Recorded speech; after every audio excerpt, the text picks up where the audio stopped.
plus que nous tous. La différence, c'est quelque chose. Alléluia. Amen. Alléluia. Amen. On a cité Marie. Joseph, le pauvre Joseph, l'auteur de la sémence, n'a jamais été cité. Pourquoi? Parce que Joseph était déjà parti. Dans cette famille-là, Marie était veuve. Alléluia. Amen. Si on a cité les enfants et Marie, c'est que Joseph était déjà mort. Quand Jésus, après 12 ans, on n'a plus cité Joseph. Joseph était déjà parti. Alléluia. Marie était restée avec les enfants. Voilà pourquoi Marie était collée à Jésus. Parce qu'il n'avait que comme soutien ses enfants. Ses enfants. Frère, je vais te dire une chose. Les mamans que vous voyez, elles sont beaucoup. 50% de nos réussites dépendent des mamans. Amen. Dépendent des mamans. Amen. Si Jésus a pu réussir, il allait déjà réussir. Mais quelque part, il y avait un grand apport de sa maman. Si Marie, si les femmes qui entouraient Jésus, les gens qui entouraient Jésus ne pouvaient pas détruire Jésus, c'est parce qu'il avait un garde du corps, sa maman.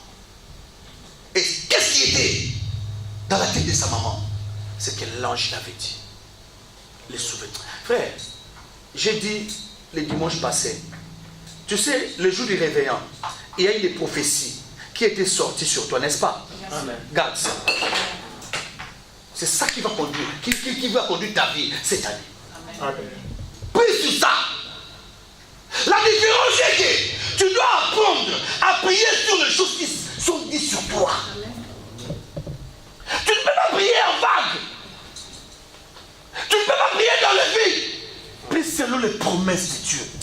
Qu'est-ce que Dieu t'a dit pour cette année? Frère, si Dieu ne t'a rien dit cette année, viens me trouver. Alléluia. Amen. Moi, je pense que cette année, il y a toujours une parole pour toi.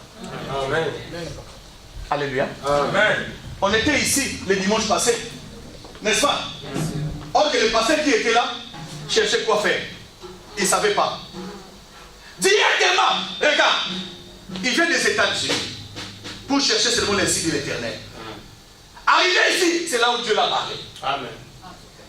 Alléluia. Amen. Quand nous sommes allés à l'hôtel, il m'a dit, pasteur, tu ne sais pas combien ton Dieu m'a fait du bien. Je ne voulais même pas parler à ma femme. Parce que ma femme allait douter. Si je lui dis que ma femme, je laisse l'église, j'entre dans mon apostolat, il a dit, papa, toi tu as l'esprit des voyageurs. Toi tu as l'esprit des voyageurs. Mais comme c'est sorti loin, de Texas, en Turquie, ah papa, que ce Dieu-là soit loué. Amen. Ma femme n'a rien à dire. Amen. Alléluia. Amen. Ma femme n'a rien à dire. Frères et sœurs, qu'est-ce que Dieu a dit sur toi cette année? Alléluia. Qu'est-ce que Dieu a dit sur toi cette année? Maman, on y va. On termine. Prends Éphésiens 3, verset 20.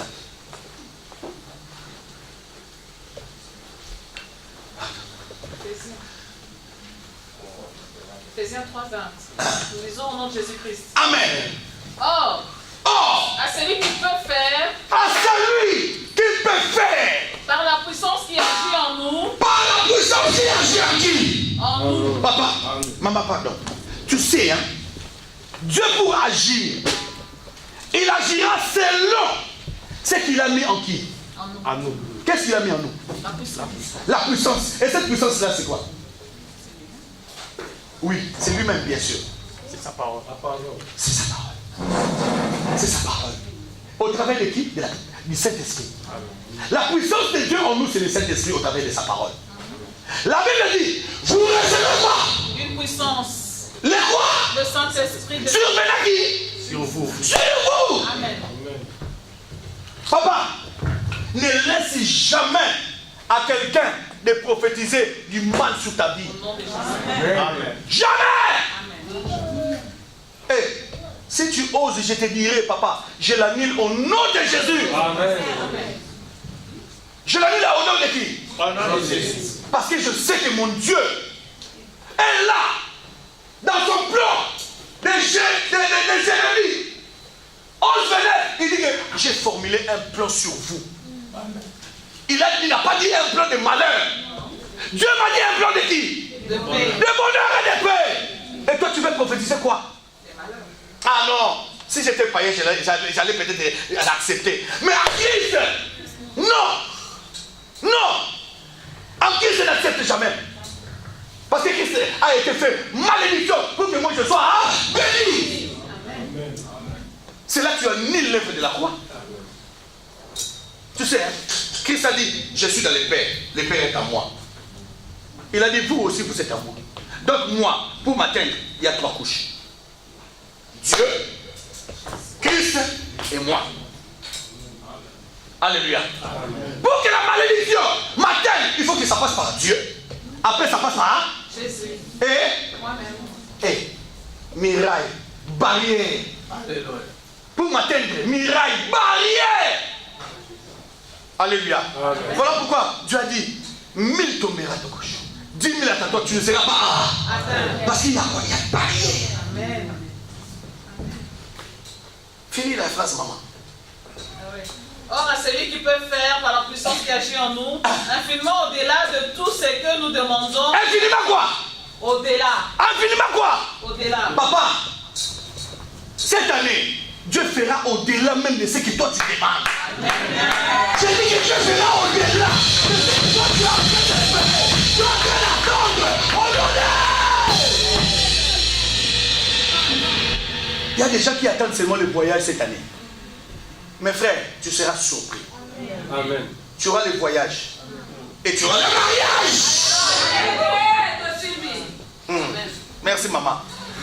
Sœur Gustavine, je crois. Amen. Alléluia. Amen. J'ai confiance si je crois. Amen. Cette année de la charité, qu'il le veuille ou pas, on aura le mariage. On aura le mariage. Au-delà de ce que nous attendons. Au-delà de ce que nous pensons. Amen. Alléluia. Amen. Appelez-nous le fils de charpentier, c'est pas mauvais. Alléluia. Mon père était charpentier, c'est pas mauvais. J'ai grandi avec l'argent du bois, c'est pas mauvais. Alléluia. Mais moi-même, je ne suis pas charpentier. Mon avenir, c'est le vie comme un charpentier. C'est la promesse à moi. Maman, pour terminer. À lui soit la gloire. À lui soit la gloire dans l'Église et en Jésus-Christ, dans toutes les générations, siècles des siècles. À lui soit la gloire où? En Jésus-Christ où? Dans l'Église. Dans l'Église. Dans l'Église d'abord. Papa, pour voir la gloire de Dieu, la première condition, tu dois être dans l'Église. Dans l'Église. Être dans l'Église. Tu es fructif. Quand tu es dans l'église, c'est alors que Jésus se manifeste. Amen. Dans l'église, c'est un Dieu à Jésus-Christ. As-tu déjà vu un chrétien sans église? Hein? Frère, maman, merci. Nous allons lire après. Frères et sœurs, Dieu m'a inspiré quelque chose aujourd'hui pour me dire que non. Écoute mon fils. Dans la vie, Dieu depuis l'éternité, quand il avait créé, il avait une vision. Et Dieu savait comment il allait diriger son monde. Selon les époques, selon les moments, selon les périodes. Et dans tout cela, nous appelons le période, les époques, la dispensation. La dispensation, c'est un mot qui vient du grec. Oikonomia. Cela veut dire quoi? Vous attendez quoi à l'intérieur? Oikonomia. C'est là où le terme économie est sorti. Alléluia. Dieu dans sa gestion, quand il a créé le monde, il avait aussi, il savait que le monde allait un jour le décevoir. Alléluia. Amen. Alléluia. Amen. Il a pris aussi le temps d'avoir un réserve. Alléluia. À la personne de qui? De Jésus-Christ. Alléluia. Amen. Maintenant, la dispensation, c'est quoi? La dispensation, vous avez des cahiers, prenez des notes. C'est une période spécifique dans le monde où Dieu dirige la terre selon une révélation de Dieu. Alléluia. Et à partir de ces révélations, ou de cette révélation, Dieu donne des directives. Alléluia. Amen. Amen. Des directives. Vous savez, ce qui dirige l'homme, ce qui fait que l'homme réussit dans sa vie, c'est quoi? C'est la vision. C'est la vision que l'homme a du monde auquel il vit. Tu peux sortir peut-être d'un quartier pauvre. Alléluia. Mais toi, tu avais toujours dans ta tête un jour l'idée de s'épanouir. Tu avais des amis voyous, fumaient des chambres. Mais toi, tu étais avec eux. Tu ne fumais pas. Tu ne vivais pas. Vous allez tous à l'école. Peut-être sans bas, comme en Afrique. Peut-être que tu n'avais pas de cahiers. Tu écrivais sur des morceaux de papier. Mais comme dans ta tête, tu avais le souci de réussir, c'est ça qui fera ta différence. Alléluia. Dans ta génération. C'est comme cela, on dit dispensation. Cela veut dire quoi? Dans le mot dispensation, nous voyons quoi? Dispenser, donner. Alléluia. Dans le mot dispensation, c'est qu'on fait l'université. Quand on dit tu es dispensé, cela veut dire quoi? Tu es épargné. Épargné. Donc, Dieu dans sa souveraineté, en créant le monde, il a donné une vision. Il a donné des directives. À ceux-là qui vont suivre les directives de Dieu, au lieu de vivre le calvaire, et ils seront mis à part. Ils seront dispensés du calvaire. Alléluia. Ils seront dispensés du châtiment. Alléluia. Amen. Nous voyons la première dispensation que Dieu a commencé avec l'homme, c'était dans le jardin d'Éden. Alléluia. Amen. On l'appelle la dispensation de l'innocence. Alléluia. Quand Dieu a créé l'homme, l'homme était innocent. L'homme n'avait pas demandé à Dieu. Dans le livre de Genèse 2, la première dispensation de l'innocence, nous le voyons dans le livre de Genèse 2.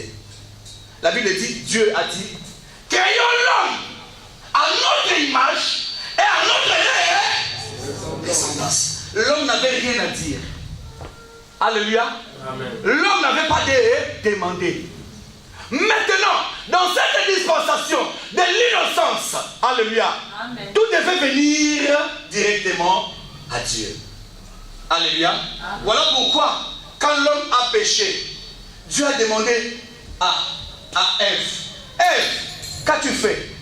Il a dit, c'est le serpent. L'homme était innocent. Il a dit, c'est comme s'il voulait dire que non, papa, si tu n'avais pas laissé le serpent s'infiltrer dans les jardins, moi je n'allais pas être séduite. Langage humain. Parce que l'homme, quand il y a quelque chose, il te répond toujours par une question. Pourquoi tu as fait ça? Je suis un homme. Pourquoi tu as fait ça? La chair est faite. Alléluia. Pourquoi tu as fait ça? Je n'en peux plus. Pourquoi tu as fait ça? Tu ne vois pas que je suis seul. Et surtout ces derniers temps, pourquoi tu as fait ça? Il y a trop de froid. L'hiver. Alléluia. Il y a quoi? Il y a l'hiver. Si déjà, à ton arrivée, tu n'arrives pas à maîtriser l'hiver ici, et l'hiver que tu verras là-bas des années, tu seras enceinte chaque année. Alléluia. Amen. Alléluia. Amen. Disons vrai et disons la vérité. Amen. Alléluia. Amen. Tu es là comme un bon enfant. Mais dehors, On ne sait même pas que tu es sœur en Christ, frère en Christ. Dans cette dispensation de Genèse 2, l'homme est innocent. Alléluia. L'homme est innocent. Cela veut dire que Dieu a créé l'homme innocent. L'homme ne connaissait pas le mal. Mais maintenant, regarde, dans la deuxième dispensation. La deuxième dispensation, quoi? On l'appelle la responsabilité morale. Alléluia. Quand l'homme a failli, Dieu l'a rejeté. Alléluia. Dieu l'a renvoyé du jardin d'Éden. L'homme était responsable maintenant de lui. Alléluia. Amen. On l'appelle la responsabilité morale. L'homme, dans sa tête, savait que non, à partir d'aujourd'hui, si je pêche, je mourrai. Alléluia. Amen. Si je fais du bien, je réussirai. Voilà pourquoi, le jour où il y a eu offrande de sacrifice, l'idée était venue de Caïn. Caïn a eu l'idée de sacrifier pour Dieu. Abel l'a accompagné avec aussi son sacrifice.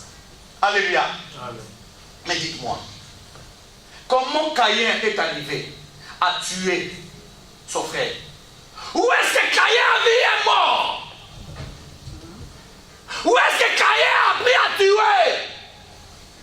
Parce qu'après le jardin d'Éden, directement et automatiquement, l'homme était conscient du péché.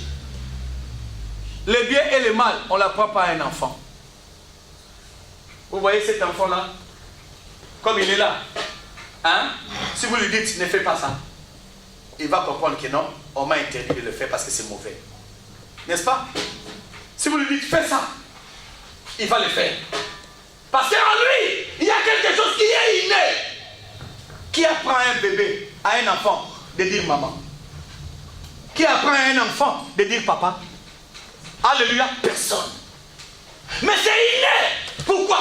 Parce qu'en lui, il y a une responsabilité morale. Voilà pourquoi on dit, il n'y a même pas un juste sur la terre. Même pas. Même le bébé n'est pas juste. Moi, j'ai vu des bébés que la maman est en train d'allaiter.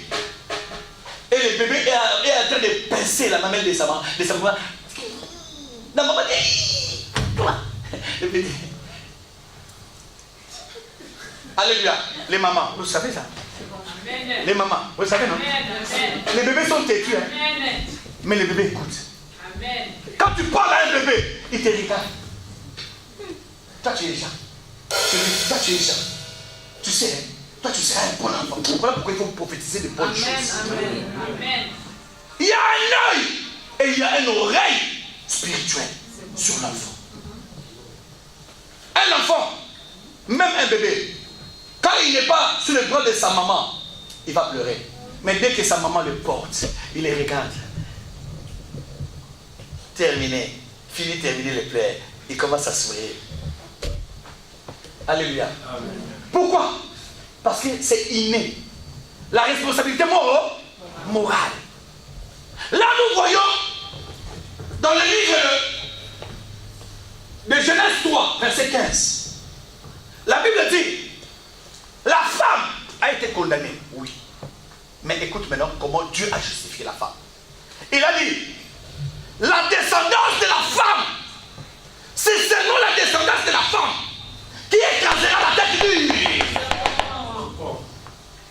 serpent. Sinon, quand il a vu Jésus, il a dit, oh, je bénis le Seigneur parce que j'ai vu le salut d'Israël. Il a regardé Marie. Il a dit, Marie, l'épée te transpercera le cœur. Alléluia. Cela veut dire quoi? Souffrance. Frère, laisse-moi vous dire, Marie a eu peu de temps de se réjouir. Mais toute la vie de Marie, c'était la souffrance. Il n'y a aucune mère qui peut accepter de voir son enfant nu. Nu sur la croix. il faut avoir un cœur. Nu, fouetté, insulté.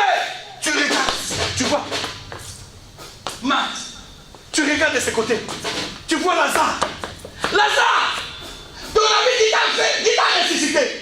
devant Barnabas. Lazare était là.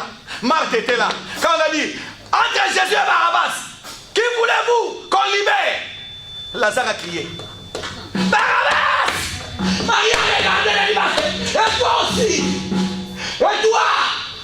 Il a regardé Marthe. Il dit, Barabbas! La Bible dit tout le monde criait Barabbas. Tout le monde criait Barabbas.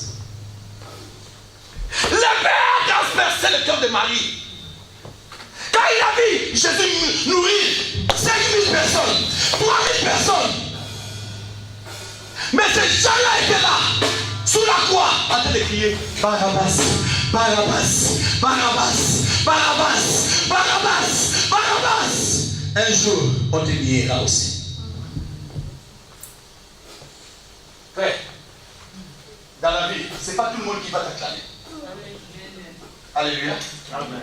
C'est pas tout le monde qui va t'acclamer. Amen. Si on fait ça, dis seulement, il y a quelque chose. Ils ont une responsabilité morale.